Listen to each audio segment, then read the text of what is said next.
Pensemos por un momento en el muro de Berlín. Solemos verlo como un símbolo, ¿no? El gran ícono de la Guerra Fría. Pero hoy vamos a hacer algo distinto. Vamos a desarmarlo. Veremos su anatomía pieza por pieza, como si fuera una máquina de concreto y alambre. Porque eso es lo que fue, una pieza de ingeniería brutal, diseñada con un propósito muy, muy específico. Bueno, para empezar a entenderlo, hay que tener clara esta idea, que es una paradoja tremenda. Este no era un muro para defenderse de un enemigo que venía de afuera. Para nada. Era en realidad una jaula. Una estructura pensada, diseñada y construida para encerrar a su propia gente. Y como vamos a ver, cada una de sus partes apuntaba hacia adentro. Y claro, esto nos lleva a la pregunta del millón, la que va a guiar todo este recorrido. ¿Por qué? ¿Por qué un país se tomaría la molestia de construir una fortaleza tan compleja, no para defenderse, sino para encerrarse a sí mismo? O sea, ¿qué tan grande tenía que ser la crisis para llegar a una solución tan extrema? La respuesta está justo ahí, en una crisis existencial que estaba viviendo la República Democrática Alemana, la Alemania Oriental, a finales de los años 50 y principios de los 60. Este número lo explica casi todo. 2.7 millones. Para 1961, esa era la cantidad de alemanes orientales que básicamente habían votado con los pies. Se habían ido al oeste. Y la mayoría lo hizo por la única vía de escape que quedaba abierta, la frontera dentro de la ciudad de Berlín. Las propias autoridades del este le pusieron un nombre bastante gráfico, una sangría demográfica. Y es que no era solo gente yéndose, era una fuga de cerebros en toda regla.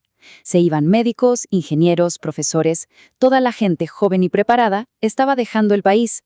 Y esta pérdida, claro, no solo golpeaba la economía, sino que ponía en duda la legitimidad de todo el proyecto socialista de Alemania Oriental. Frente a esta hemorragia, la respuesta fue drástica. Llegó de repente, en secreto, en una operación nocturna que cambió la cara de Berlín y del mundo para siempre.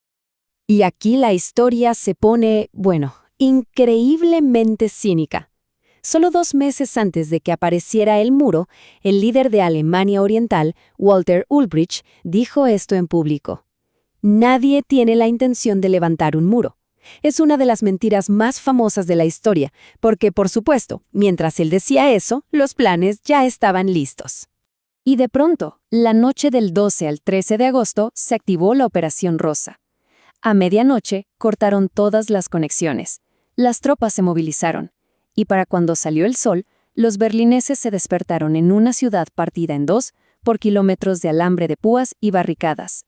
Así, de la noche a la mañana. Pero ojo, esa primera barrera improvisada fue solo el comienzo. Lo que pasó en los siguientes 28 años fue una transformación constante, metódica. De una simple cerca, pasó a ser una de las fortalezas más impenetrables que el mundo haya visto. Se suele hablar de 4 generaciones del muro. La primera, en el 61, fue algo bastante frágil, casi improvisado. Luego, a principios de los 60, se pusieron más serios y lo reemplazaron con un muro de hormigón. Pero el verdadero salto vino a mediados de los 60, con la creación de un segundo muro que dio origen a la infame Franja de la Muerte. Y finalmente, en los 70, llegó la versión definitiva, el Grenzmauer 75, un sistema de alta ingeniería casi perfecto para su propósito. Ahora sí, entremos a la parte más siniestra de toda esta estructura, ese espacio que quedaba entre los 2 muros. Se le conoce como la Franja de la Muerte. Oficialmente era una zona fronteriza, pero en la práctica era una zona de muerte, calculada al milímetro. Miren este diagrama. Es el viaje imposible que debía hacer cualquiera que intentara escapar. Primero, escalar el muro interior. Si lo lograbas, te esperaba una valla electrificada con alarmas. Después, muchas veces, zanjas para que no pasaran vehículos. Luego, una carretera de patrullaje, siempre a la vista de las torres de vigilancia. Y para rematar, una franja de arena rastrillada para que cualquier huella te delatara. Todo esto antes de siquiera llegar al muro exterior. Una locura. Cuando se ve desde el aire, el impacto es brutal. La Franja de la Muerte no era una línea en el mapa, era un espacio vacío que cortaba calles, barrios, vidas. Literalmente, una cicatriz inmensa que redibujó el paisaje de Berlín por casi 30 años. Entonces, ¿cómo se justificaba una monstruosidad así? Aquí es donde el discurso oficial, la propaganda de Alemania Oriental, choca de frente con la fría y dura realidad de su propia arquitectura. El nombre oficial que le dieron fue Muro de Protección Antifascista. La historia que contaban era que protegía al paraíso socialista de los ataques capitalistas. Pero la evidencia física, el hormigón, las torres, todo gritaba lo contrario. Todas, absolutamente todas las defensas, apuntaban hacia adentro, hacia el este. Su verdadero propósito era imposible de ocultar.